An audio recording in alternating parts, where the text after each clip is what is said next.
Dubbaka police station పరిధిలో నిన్న అనగా తేదీ 19వ తారీఖు రోజు సాయంత్రం 6:30 నుంచి 8 గంటల సమయంలో దుబ్బాక పోలీస్ స్టేషన్ పరిధిలో ఉన్న బలవంతపు వీళ్ళకి సంబంధించి ఒక కుటుంబం గండుగుల రాజు తన భార్య భాగ్యలక్ష్మి జిఎస్ఎల్ మెడికల్ ఇన్స్టిట్యూషన్స్ మరియు కిమ్యూ ఇంటర్నేషనల్ యూనివర్సిటీ భాగస్వామ్యంతో ఇండియన్ అలైన్డ్ ఎంబీబీఎస్ కోర్స్ అడ్మిషన్లు అందిస్తోంది నియో.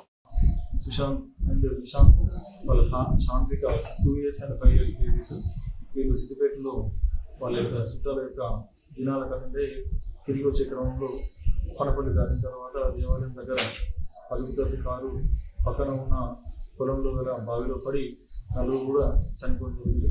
దీనికి సంబంధించి వాళ్ళు 6:30కి వీళ్ళు రావలేదని చెప్పేసి సెర్చ్ చేసే క్రమంలో 10:30 దాకా వాళ్ళకి వీళ్ళ బంధువులకి ఆనవాళ్ళు కనపడలేదు. మనకి 10:11కి పోలీస్ వారికి నైట్లో అప్పగించిన తర్వాత విభాగ ఎస్ఐ గారు వాళ్ళ యొక్క లాస్ట్ లొకేషన్ తీసుకొని దానికి సంబంధించిన పర్టికులర్గా ఎక్కడ మనకి కారు మిస్ అయిందనే విషయాన్ని వాళ్ళకి తెలియపరచగా వాళ్ళు వెంటనే నుంచి పోలీస్ వారి సహకారంతో అటు కారుని గుర్తించి అందులో గల డెడ్ బాడీని తీసి నైట్లో వాళ్ళని మాస్టర్ గారు చేయడం జరిగింది.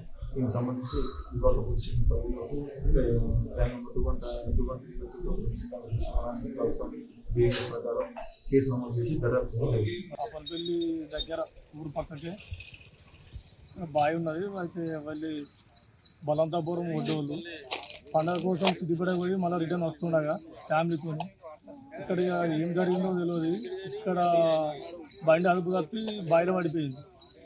12 గంటలకు దుబ్బాక ఎస్ఐ గారు ఫోన్ చేసి ఆ లొకేషన్ ట్రేస్ చేసి చేస్తే ఇక్కడ మీ ఊరు దాటాకనే లొకేషన్ వస్తుంది, ఒకసారి చూడండి రోడ్ కొంట అంటే మేము వచ్చేసరికి బావిలో పడి ఉన్నది కాదు.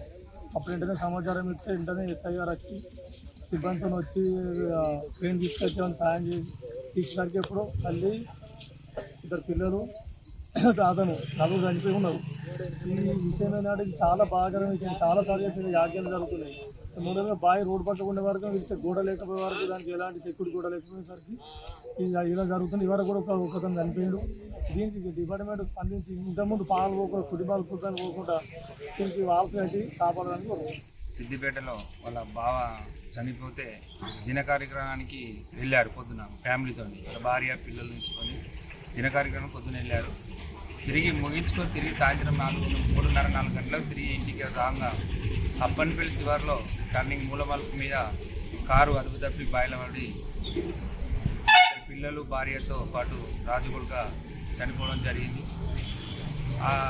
అన్నదమ్ములకు ఇంకా వస్తలేడని సెల్లు చేస్తుంటే ఫోన్ స్విచ్ ఆఫ్ వస్తున్నాయని రాత్రి 9-10:30 ప్రాంతంలో దుబ్బాక ఎస్ఐసిఐ గారికి తెలపడంతో సార్లు సిగ్నల్ క్రాస్ చేస్తుంటే అప్పన్పల్లి శివారు దాకా సిగ్నల్ వచ్చింది అని అప్పన్పల్లి ఏరియాలో చూసుకుంటూ పోతుంటే ఆ బావిలో కారు కనిపించడంతో సార్లకు ఇంటిమేషన్ ఇచ్చుకొని మళ్ళీ సార్లు సిద్దిపేట సిపి సార్ కూడా రిస్క్ తీసుకొని రాత్రి 1 గంట సమయంలో కిరణ్ బాయిలకి కారు బయటకు తీసుకోవడం జరిగింది. 2 పిల్లలు భార్య రాజు చనిపోవడం జరిగింది. కానీ రాజు చాలా మంచి వ్యక్తి, చదువుకున్న కొద్దిగా ఆర్థికంగా చాలా పేదవాళ్ళు, 3 అన్నదమ్ములు, ఒక అక్క. కష్టపడి ఒక మార్కెట్ పేపర్తో కొంచెం కష్టపడి బతుకున్న క్రమంలో రాజు అనేది చనిపోవడం చాలా బాధాకరం. చిన్న పిల్లలు, ఆ పిల్లలు చూస్తే చాలా గ్రామస్తులు అంతా తడిపెడుతున్నారు. ఇలాంటి ఘటన మన దుబ్బాక మండలంలో ఫస్ట్ అనుకుంటా. ఈ ఘటన ఎప్పుడు కానీ జరగద్దని దేవుని కోరుకుంటున్నా. ఇలాంటి ఇప్పుడే కానీ దయచేసి ప్రభుత్వాన్ని కానీ అధికారులకు కానీ చిన్న రిక్వెస్ట్ ఏంటంటే ఏదైనా మూలమలుపుల కాడ బాయిలు కానీ రొడ్డములు ఉన్న కాడ దయచేసి చెక్ డ్యామ్లు నిర్మించి అంటే కొంతమంది ప్రాణాలన్నా కాపాడడం అవుతారని దయచేసి మీ అందరికీ ఒక